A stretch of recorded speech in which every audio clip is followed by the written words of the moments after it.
आता यायला तिथं जरा शिट्टी मारू लागलं, ते खालून पण शिट्ट्या वाजल्या.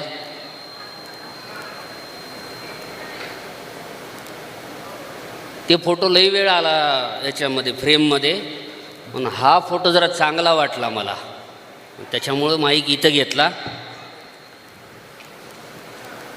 तुमचं या कवी संमेलनामध्ये हार्दिक स्वागत. फक्त तुम्हाला एवढीच हात जोडून विनंती आहे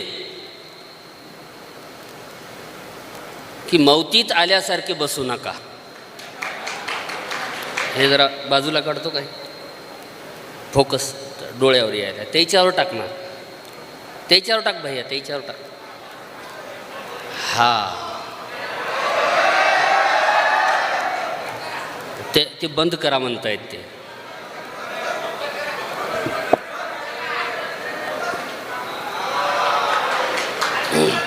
बाजूला काढ, बाजूला काढ. अरे दिसलं पाहिजे ना मला, जे ऐकायले ते दिसले पाहिजे.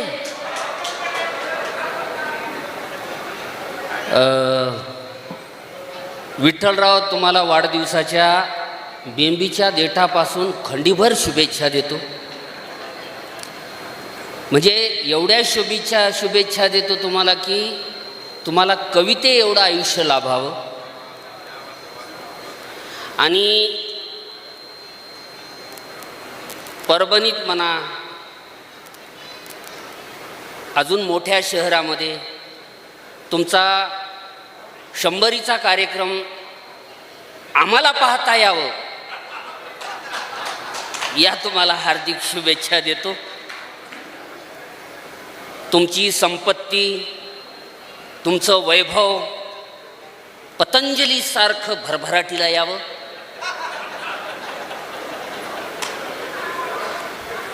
तुमचे आजार, तुमचं दुःख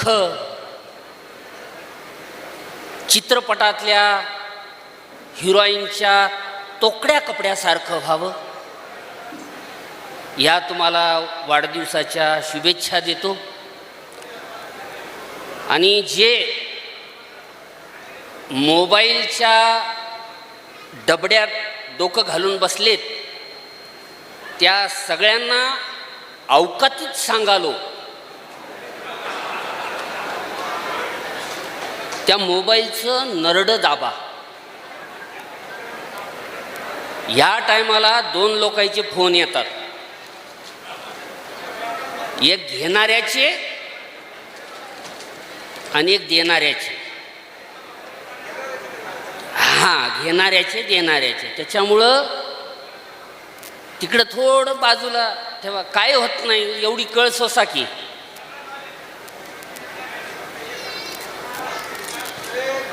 होऊ द्या तुमचं चालू.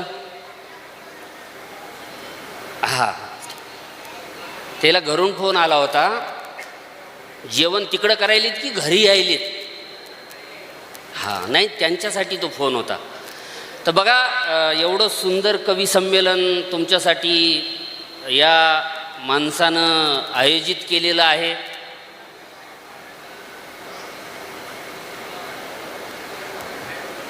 तुम्ही पाहण्यासाठी पण आलात कवी संमेलन, याचाही मला आनंद आहे.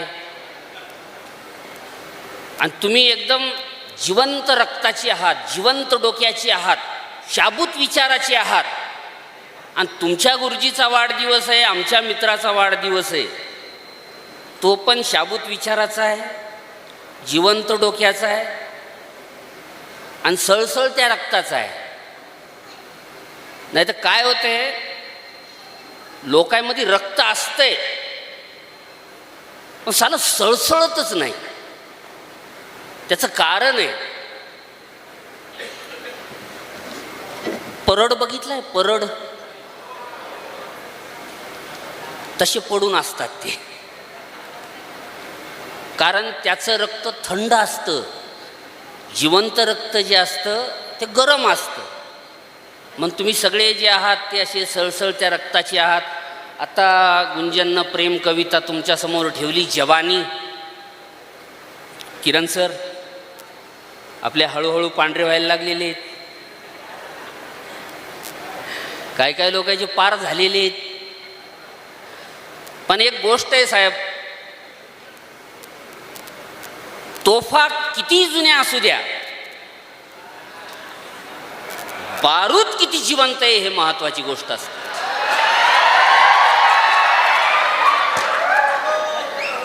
आणि विठ्ठल, आमची जवानी अजून गेलीच नाही. ज्याची जवानी जाते त्याचं इथं काहीच काम नाही.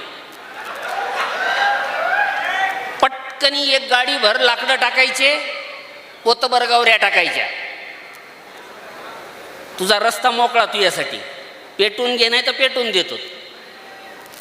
तर आपण सगळे माणसानं प्रेम केलं पाहिजे. तुम्ही या माणसाच्या प्रेमासाठी इथं आलेला आहात. आणि रविराज, जी माणसं प्रेम करतात ती माणसं जिवंत असतात. जी माणसं प्रेम करत नाहीत ती माणसं जिवंत नसतात. मग तुम्ही सगळे जे आहात, तुम्हाला वाटेल प्रेम करायचं म्हणजे काय मुलीवर करायचं, असं नाही. आईवडिलांवर प्रेम करा, गुरुजनांवर प्रेम करा, बायकोवर प्रेम करा, स्वतःच्या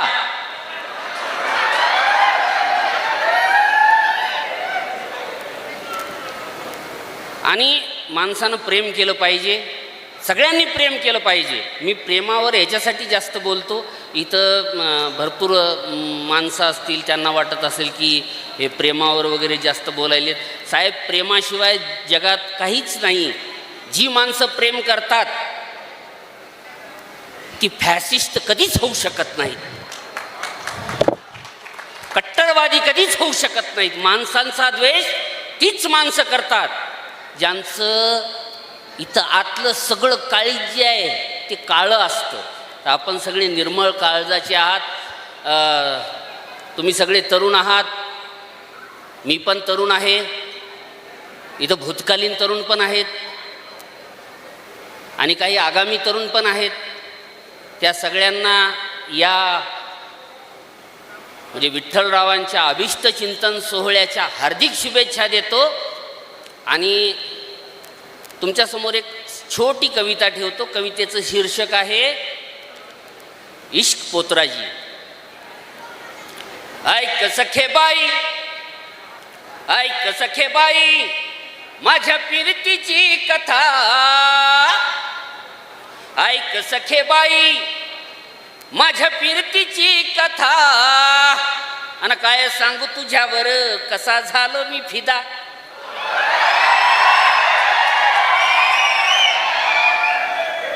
हे टायमिंग जमलं पाहिजे बरं. हे दाद द्यायचं जे टायमिंग आहे ना, ते जमलं पाहिजे. आणि ज्याला हे जमत नाही त्याला काहीच जमत नाही. मग आणि टायमिंग कशी जुळते माहिती आहे का? ज्याला पार्लेचं बिस्किट चहामध्ये बुडवून न पडू देता तोंडात टाकता येते, त्याला टायमिंग जमते.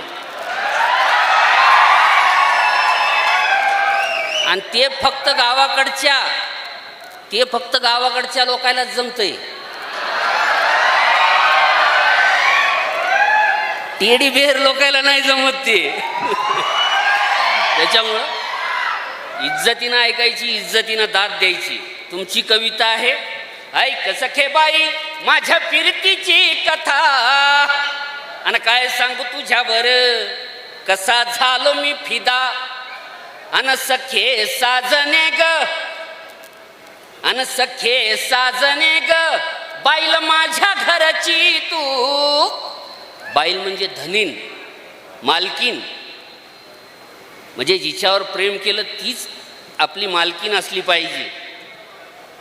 नाहीतर तुमच्या वयामध्ये लय भारी असते ते, लिखता हूँ खून से शाही मत समजना, अमार की भाड्या. तुला ह्याच्यासाठीच मोठं केलेलं आहे. हे असले फालतूपणे नाही करायचे.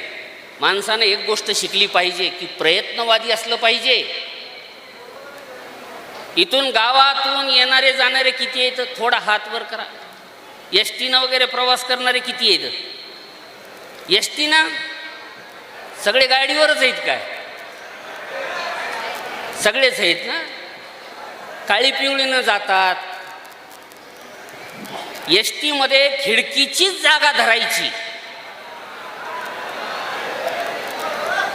आणि खिडकीची जागा नाही भेटली की ती गाडी जाऊ द्यायची, दुसऱ्या गाडीची वाट बघायची. प्रेमातही तीच गोष्ट आहे, काही बिघडत नाही, फक्त थोडा टाइम जाते.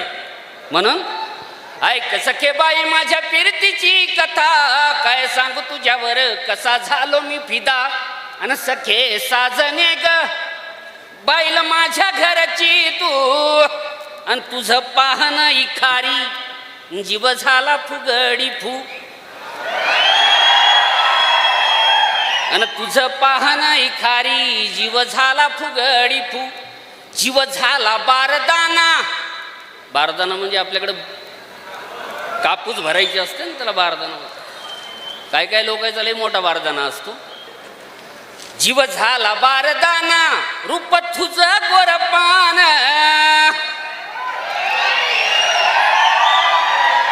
जीव झाला बारदाना रूप तुझं गोरपान. आणि मारे वळून फटका दिलं मला वतन. मारे वळून फटका दिलं मला वतन. दिसतेस अशी. चित्र बघा, जस्ट इमॅजिन. दिसतेस अशी जसं नारळ भरल. दिसतेस अशी जसं नारळ भरल. अन सांगवल्या नारळानं कधी खोबर धरल.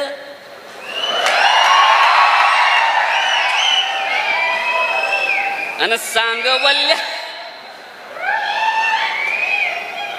वाव, आता करतो बया, मी त्याच्यासाठीच आलेलो आहे.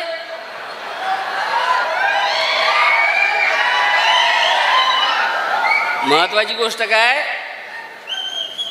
अविनाशनं आत्ता सांगितलं की वन्स मोर म्हणून एवढी संख्या वाढली की आपण चीनला मागं टाकलेलं आहे. चीन एवढूसं नाक घेऊन मिरवत होता, जगात आमची लोकसंख्या एवढी, आमची लोकसंख्या एवढी. फक्त एका कोरोनामध्ये भारतानं अख्ख्या जगाचा बॅकलॉग घेऊन होता.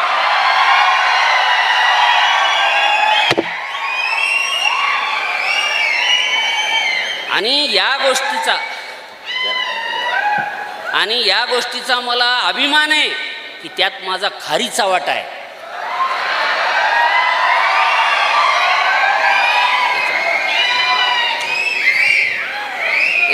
किरण सर, आता विठ्ठलला माहीत आहे की लॉकडाऊनमध्ये काय परिस्थिती होती. एकमेकात नका बोलू, मला बोला काय बोलायचं ते. काय झालं भैया?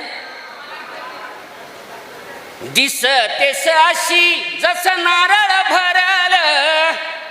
आणि सांगवल्या नारळानं कधी खोबर धरल.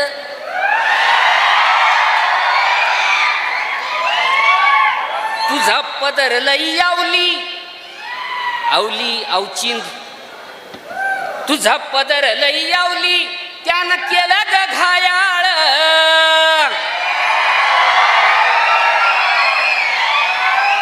इथं मी म्हणणार नाही, जस्ट इमॅजिन, डायरेक्ट बघायचं.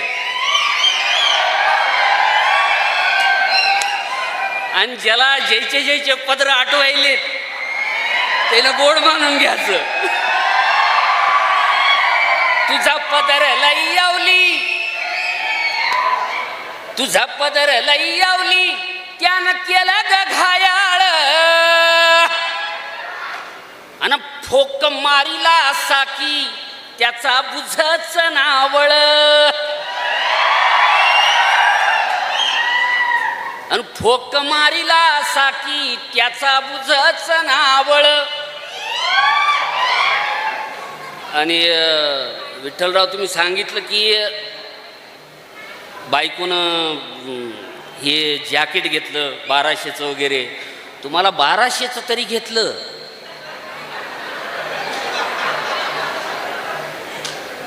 काय काय लोकांच्या नशिबात ते पण नाही. आता हेला ही गोष्ट कळणार नाही, कारण ह्याचं भाजलेलं नाही.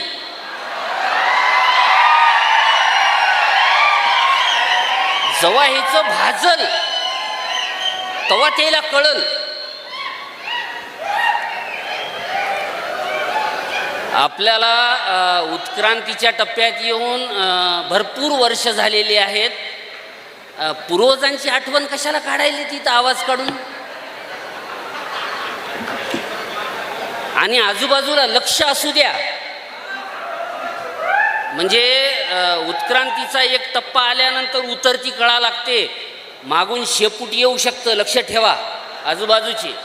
म्हणून नवरा आणि बायको काय, अरे भैया ऐकणार आहे, आवडणं झाले का तुला, उठून जाय. तू ह्या जीवाच्या पोथीला मै ह्या जीवाचं वस्तर. नवरा आणि बायकोचं नाते काय, आपण वस्त्रामध्ये ग्रंथ बांधून ठेवतो. तू ह्या जीवाच्या पोथीला मै ह्या जीवाचं वस्तर. आणि काय सांगू सखे बाई लई वंगाळ शास्त्र. एका बेवकताला हळू सासोल घेतला, वल सावलीला तिचा हात हातात घेतला, झाली कावरी बावरी हात सोडीत लाजली. एका बेवकताला हळू सासोल घेतला, वल सावलीला तिचा हात हातात घेतला, झाली कावरी बावरी हात सोडीत लाजली. आता कापूस येचाया मीही लक्ष्मी पुंजली.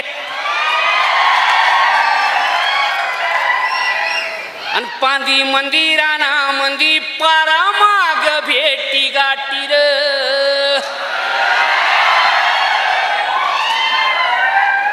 जुने भेटायचे ठिकाण होते.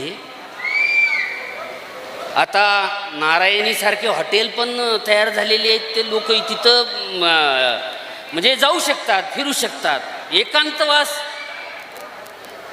पण तसं नाही, त्या काळातली गोष्ट वेगळी होती. म्हणजे मंदिरात दिवा घेऊन येणं, धूपारती घेऊन येणं, तर ह्या अशा गोष्टी होत्या. तुमचा काळ फार चांगला आहे. तुम्ही इम्रान भाऊच्या काळातले आहात, मल्लिकाताई बिपाशाताईच्या काळातले आहात, आणि तुम्हाला स्वातंत्र्याच्या हार्दिक शुभेच्छा. आमच्यासाठी हे स्वातंत्र्य 80 वर्षाचं झालं. आणि त्याही बयानं स्वातंत्र्याच्या शुभेच्छा दिल्या, जी स्वतःच म्हणली होती. मग म्हणली कशाची, वकली होती की 14ला स्वातंत्र्य मिळाले म्हणून. मग तिनं 14ला कशाला, म्हणजे या 15ला कशाला शुभेच्छा द्यायच्या, असे लोक असतात. म्हणून एका बेवकताला हळू सासोल घेतला, वल सावलीला तिचा हात हातात घेतला, झाली कावरी बावरी हात सोडीत लाजली. आता कापूस येचाया मीही लक्ष्मी पुंजली. हे पांदी मंदिराना मंदी पारा माग भेटी गाठीर. हे पांदी मंदिराना मंदी पारा माग भेटी गाठीर. हे भिंगरीवाणी फिरतो या पिसा झालो तिच्यासाठी रे. हे भिंगरीवाणी, इथंच मन व्हावा. घराच्या जवळ जाऊन म्हण नको रात्री बेरात्री. हे उगत त्याला समजायचं, अरे याला कसं काय कळालं म्हणून.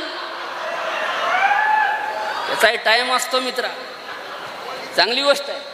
हे पांदी मंदिराना मंदी पारा माग भेटी गाठी रे.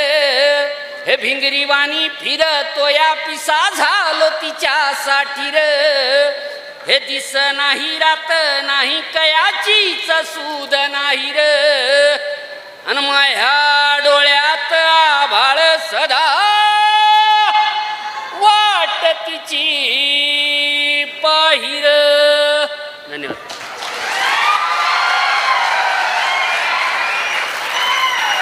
हॅलो, जोरदार टाळ्या वाजवा मित्रांनो. दादा नितीन सर, कवितेच्या क्षेत्रातली सगळ्यात अवघड बाब आहे कविता गायन.